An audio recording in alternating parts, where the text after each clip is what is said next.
Hello, welcome back. Good to see you again. Just making Her Highness a cup of tea.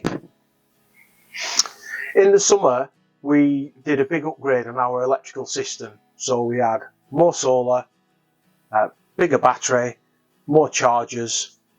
So we wanted more power. And we've been using that system now for quite a while. So we thought it'd be a good opportunity to review all the upgrades and how that's affected our day-to-day van life. Also in this video I'll share the cost, because after the last video got quite a few requests for people wanting to know how much it had all cost. And what are you doing? You said you wanted more power, so I was just practicing the power. Seriously? Yeah, but look, watch.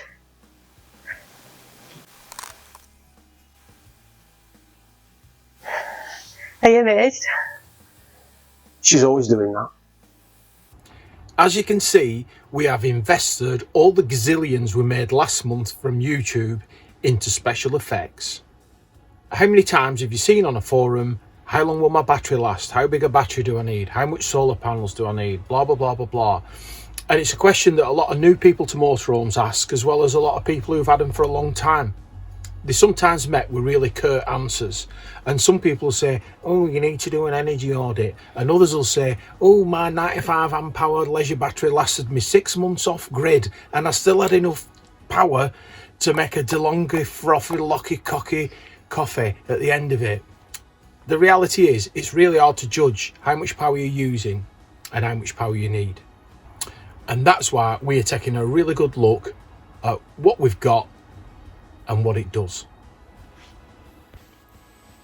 Originally from factory, the van came with a 95 amp hour leisure battery and a 175 watt solar panel. And on the whole, it was perfect for what we wanted to do. We could almost last indefinitely in summer without moving, as long as the sun was out. Come later in the year, when the sun started to disappear and things got a little bit colder, we could get one night, maybe two at a push, without having to charge or drive the van.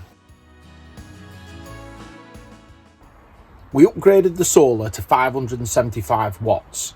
We also upgraded the battery charger, the DC to DC and the MPPT solar controller, all to 30 amp units. The most significant part of the upgrade was the battery, and we chose a 230 amp hour Fogstar Drift. This battery gives us around 4 times the usable amp hours than our previous leisure battery, and only a 1 kilogram weight difference. So 4 times the power and only 1 kilo extra. So vital for van life. It's also got a self-heating function. So in the winter months, when it gets really cold, some LifePo 4 batteries are not able to or don't want to charge or discharge. This uses any current available to warm itself up and then allow normal use of the battery. It's also got a battery management system which outlines really clearly how much draw on the battery is, how much time left you've got until it's flat. It gives you an accurate percentage, just a really efficient way of gathering information. So the big question now is, has all of this expense been worth it? And has it been value for money to keep us off grid longer in the winter? The only way we're going to know is if we do a controlled experiment.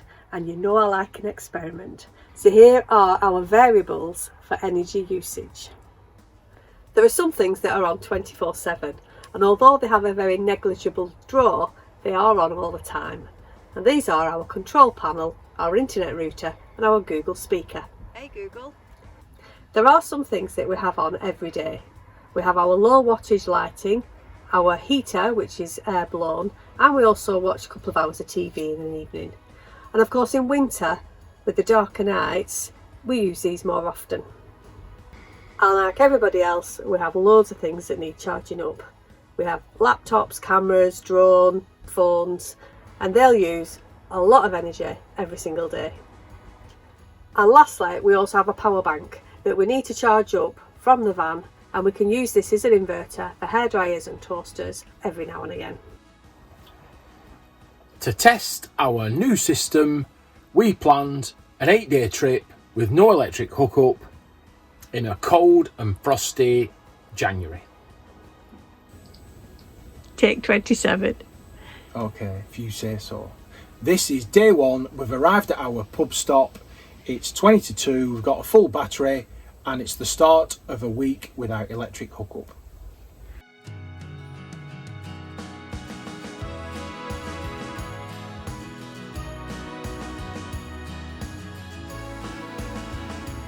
Bud. Bud.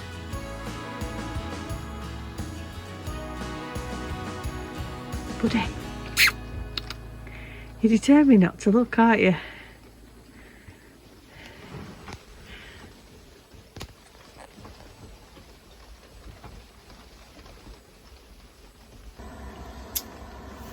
It's 3 o'clock on day 2 and we've just had 24 hours. Yes, well done. Very Thank clever you. of you. Very astute. We've used 10% of our battery. It's about 23 amp hours. And that equates to about half the usable power of our old 95 amp battery, which you can only use 50% of anyway. Well, that's confusing. That is confusing. But we'll put some maths up there or something. So what's used our power? So our power has been used by the heating, a bit of lighting, a bit of TV last night, although we were in the pub and next door for most of the evening, weren't we? And a cheeky few pints. And I've been a bit jaded today. And it's not even New Year's Eve because that's today. Just warming up for tonight. And this morning we did have a bit of sunshine, so we had a minuscule amount of solar put back in. The solar reached the heady heights of about 35 watts at one point. But realistically, even though we were putting some charge in the battery, it was like a couple of amps. Therefore, it would have to be as it was for over an hour just to put 1% back in the battery. So we've had a little bit of solar, but nothing significant. So happy New Year's Eve to everybody. We're off back into the pub this evening at our pub park up. Easy for you to say. Almost. And we'll see you tomorrow at 3 o'clock for our next energy update. I am going to be very sensible tonight so that I'm fresh tomorrow. Heard that before.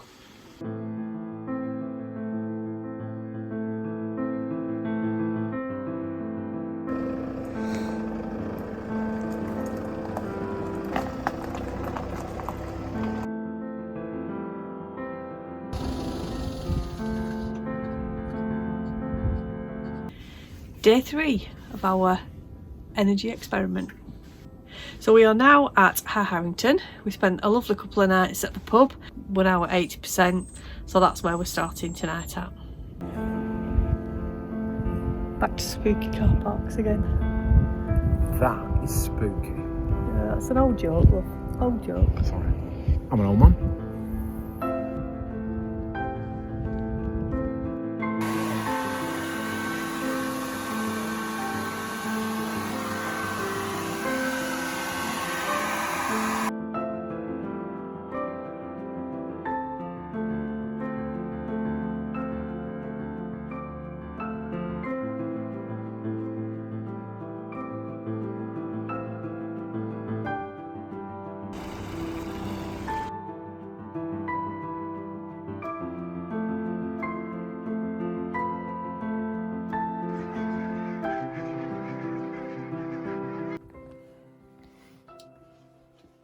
We've just finished our fourth night without any electric hookup. The battery's showing 55%, which is about what we expected.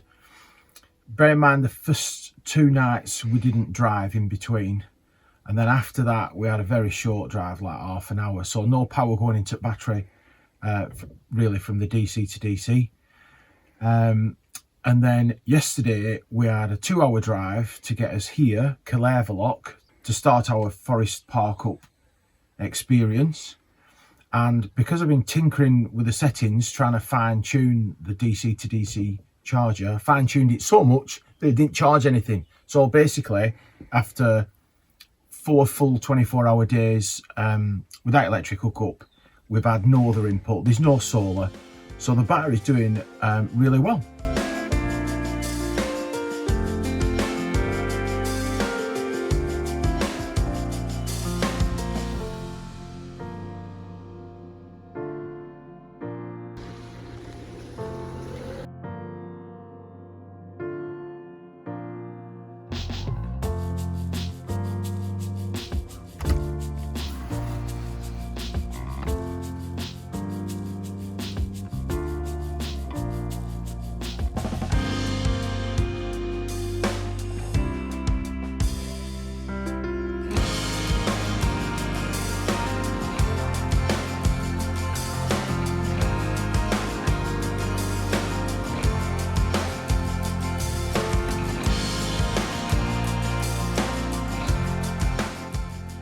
must be getting some solar. It's still not getting a lot because the sun's really, look at the sun, it's just above tree line. So it's putting 3 amps, just over 3, maybe 3.5 amps into the battery now. So it'll take, to get 1% back into the battery, it'll take about 45 minutes to an hour. So it's better than a kick in teeth.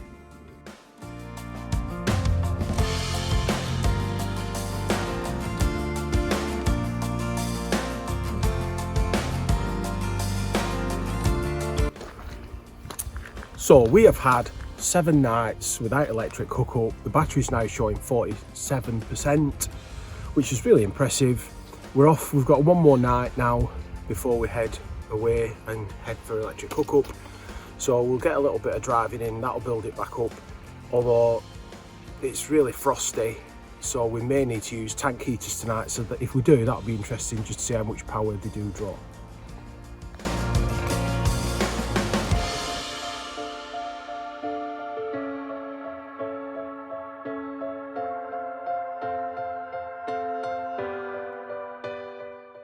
Well, that is our 8th night without electric hookup finished. So that's basically for us like end of experiment, if we can call it an experiment. When we arrived here yesterday, just after lunch, we were at 63%. So those batteries had had a little charge from the DC to DC. By the time we're going to bed, it were at 53% and the temperature had dropped to -5. It's still -5 now. So we put the tank heaters on, which are notoriously hungry of power.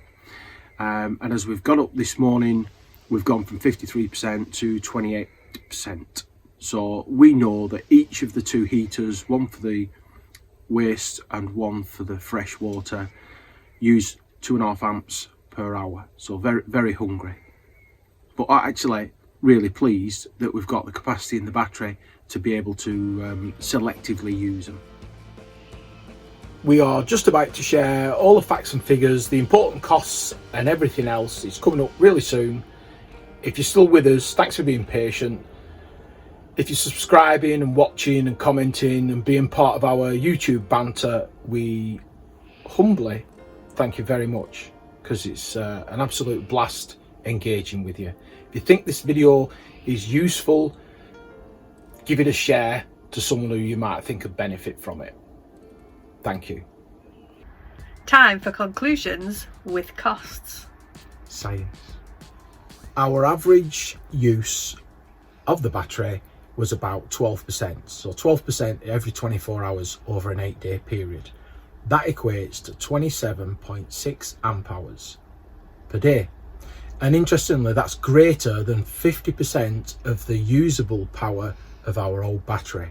So immediately we're a winner, because we can do 2 consecutive nights. The fact that we managed 8 consecutive nights is just amazing, really.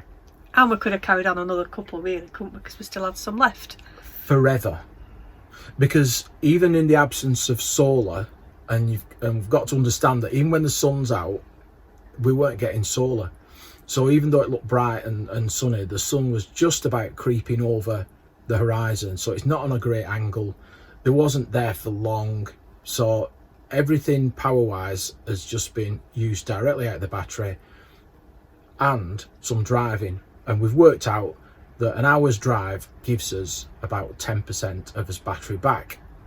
So really, we could go indefinitely, literally indefinitely, even when there's no sun. Last winter on our old setup, we worried all night about being frozen up, i.e. water, and didn't put tank heaters on because we know that they're notoriously power hungry. So it's been brilliant this time to use tank heaters off the battery when not on electric hookup. The tank heaters are so hungry that in the sub-zero temperatures overnight, so about 10 hours, use about 25% of the battery. Now that's an awful lot, and definitely we couldn't do it on the old setup, but what it gives us is that opportunity to not freeze up, use the tank heaters, sleep well knowing that everything's okay. But it just means we've got to plan our trip to include a little bit of driving. And of course, just to finish off, we did need to keep warm, and we used our LPG for that. And over the course of the 8 nights, we averaged about 2.3 litres of LPG a night, really, didn't we? Thereabouts, yeah. Until the last night, when we used just over 5 litres because it was -5. So all in all, it cost us £18-ish to stay 8 nights off grid with LPG. We used about 19 and a bit litres over that 8-day period. So drum roll please for costs. Was that a special effect, or was that a real... We've run out of budget, that was it. Back in July 2023, the cost of the battery was £730. So the Fogstar Drift battery, £730. I've seen recently £100 less than that in some of the sort of Black Friday and Christmas New Year sales. Now the cost of the other equipment, so we're talking about 3 different charge controllers, the solar, the DC to DC and the main vehicle charging unit, all Victron units, all 30 amp hour units. So there's no point upgrading a battery if you can't charge it quickly. So we've did that. All the cabling, we moved the our battery into a different position in the van, and of course we added 2 extra 200 watt solar panels, and the cost for all that was £1,800. So, you know, £2,500 later. Say it really quick, it doesn't seem as much, and it is a lot of money. Is it worth it for us? Yes. Yeah, Definitely. What it's meant for us is that we can be where we want to be, when we want to be, in particular over winter, and we can just stay off grid now for as long as we ever want to without having to go onto a campsite. So we're saving costs that way and doing what we want to do. I don't think we'll ever, well, not in a short period of time, recoup that money. It's not as easy to say, well, we're going to go on a campsite that's £10 a night cheaper, so we'll save that money, because every time you save on electricity, you're paying a little bit extra in gas. However, it's not just about the money. We can be where we want, do what we want, when we want, and stay for as long as we want. So for us, massive value for money. For you, maybe it's not. And that's the point of the video, is to help other people make the decisions we've made, or don't make the decisions we've made, because it all comes down to when you use your van and how you use the van. So we did any more upgrades then? Yes. Oh no. Will it cost a lot of money? Yes. Oh, flipping it. Well, what do we need now? I think we're going to get an inverter. More cost.